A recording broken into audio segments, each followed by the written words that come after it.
Seguimos en BTV Noticias, estamos llegando al final de este año tan atípico, este 2020, y es buen momento para preguntarse qué deja en materia internacional. ¿Pasó algo más allá de esta pandemia que por supuesto que centró la atención de todo el mundo? Bueno, vamos a hacer un pequeño repaso a continuación y para eso hemos convocado a Nicolás Albertoni, que es analista internacional, columnista de medios internacionales, profesor universitario, investigador de la Universidad del sur de California, entre otras tantas cosas. Nicolás, gracias por estos minutos con BTV Noticias.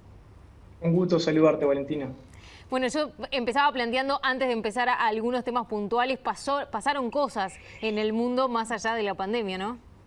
Sí, sin duda, pasaron cosas y a veces cuando empezamos a repasar los temas parece que haya sido de otra década, ¿no? Pero por poner un ejemplo, se inicia el año, casi que lo digo de modo anecdótico, pero se inicia el año con el impeachment a Donald Trump, que había iniciado, o sea, a fines de 2019, pero concluye en febrero de 2020 cuando de alguna forma se lo absuelve, ¿no? Es decir, entonces es un año muy atípico, pero en lo político, vaya si ha existido muchas cosas más allá de la pandemia. Ni que hablar. Si te parece, empecemos centrándonos justamente en Estados Unidos, que termina con la caída, la salida del poder, aunque todavía no lo reconozca, de Donald Trump, la victoria en las elecciones de Joe Biden y un montón de otras cosas. Tú parte de este tiempo, del transcurso de este año, vivías allí en Estados Unidos. ¿Qué deja para Estados Unidos este año 2020? Sí, fue incluso en medio de esta pandemia que las elecciones tuvieron que seguir adelante. Recordemos que el proceso eleccionario ya había comenzado medio años antes, ¿no? A mediados de 2019, de cuando se inicia la pandemia. O sea que es básicamente en 2019 cuando se dan los anuncios de los candidatos que se presentarán en las primarias, en las internas.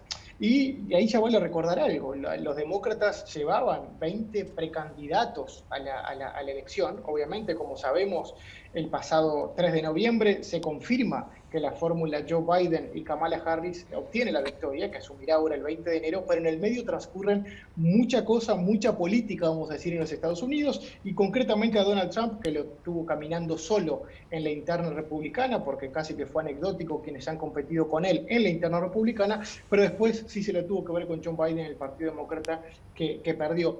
Pero también en el medio surge en Estados Unidos, que repito, parece a veces tan lejano, pero en medio de ese proceso eleccionario se da el asesinato a George Floyd, que desata en un proceso eleccionario y en medio de una pandemia en grandes manifestaciones, que estuvieron más o menos en mayo, en abril, toda una serie de manifestaciones en los Estados Unidos y en diferentes partes del mundo, y de alguna forma repone nuevamente la agenda el movimiento Black Lives Matter, que de alguna forma tiene en sus palabras, vamos a decir, la defensa a George Floyd, pero también en todo el mundo la defensa al racismo que se ha llamado estructural en los Estados Unidos.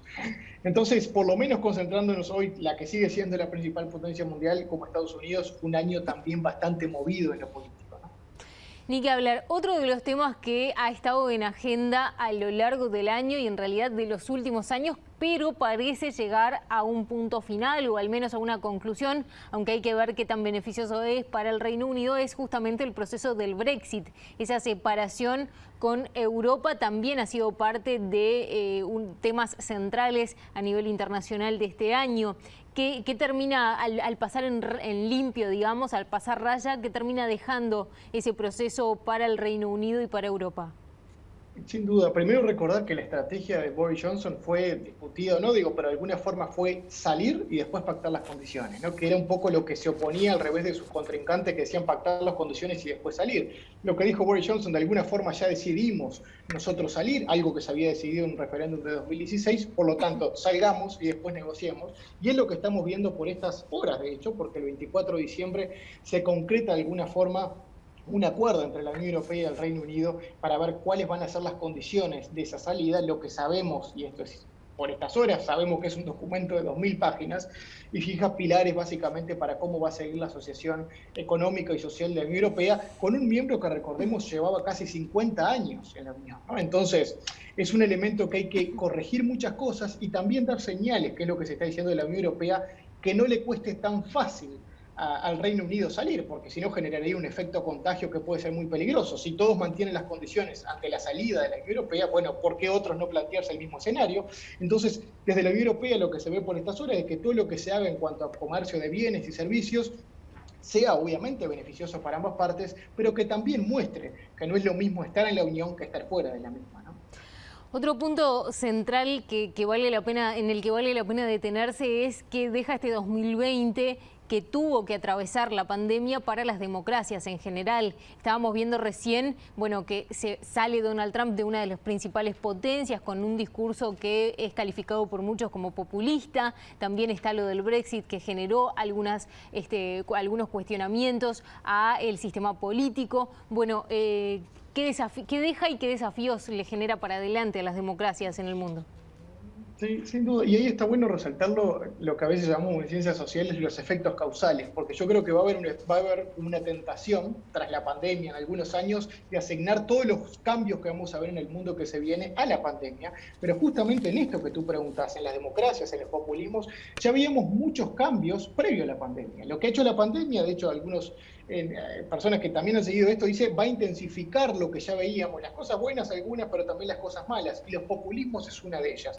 La respuesta concreta, yo creo que algo que ha hecho estos contextos de crisis, y lo ha pasado a lo largo de la historia, es que exponen a los estados mucho, y ahí es donde vemos la diferencia entre los estados que se presentan como salvadores, los estados controladores, y también los estados que dialogan en estos contextos, ¿no? Y yo creo que esa va a ser la gran diferencia en el estilo de gobierno, el estilo de liderazgo y la defensa del Estado, al final del día, de una mirada más macro, de dónde se van a posicionar los gobiernos en esta salida de la crisis, ¿no? Es decir, bueno, van a seguir queriendo controlar, van a seguir queriendo dialogar para prepararnos para, ¿por qué no?, siguientes instancias y crisis que puedan surgir. Pues yo creo que por ahí va el estilo de liderazgo que podremos ver hacia adelante. Esperemos que vaya hacia una tendencia de estados y gobiernos concretamente que dialoguen con la ciencia para de alguna forma tomar decisiones, como de hecho está pasando en Uruguay, ¿no?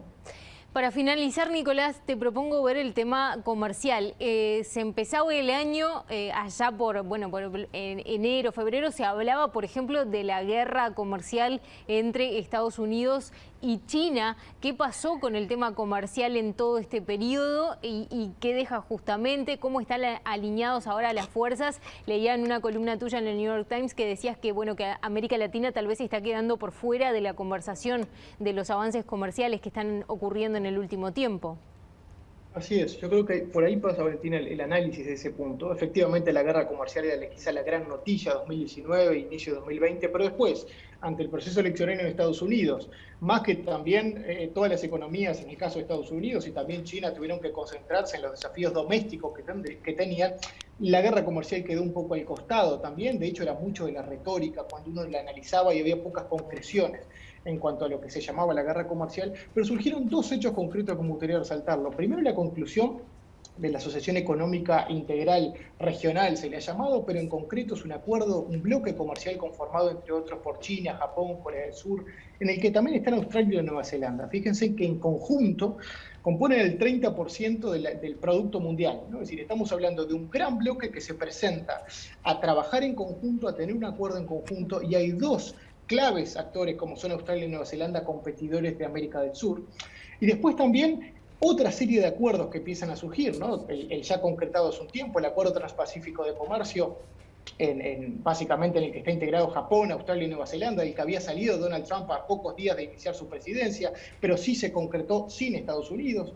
También está el acuerdo de comercio de servicios, que nos tocó de cerca analizarlo porque Uruguay de alguna forma fue invitado, que incluye el 70% del comercio de servicio.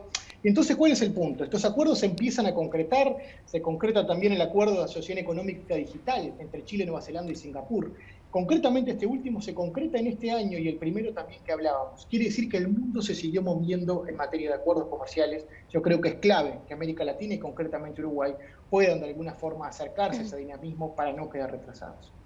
Nicolás Albertoni, analista internacional, te agradecemos por estos minutos y esta reflexión sobre qué deja este año tan particular, este 2020 en materia internacional. Hasta la próxima. Hasta la próxima.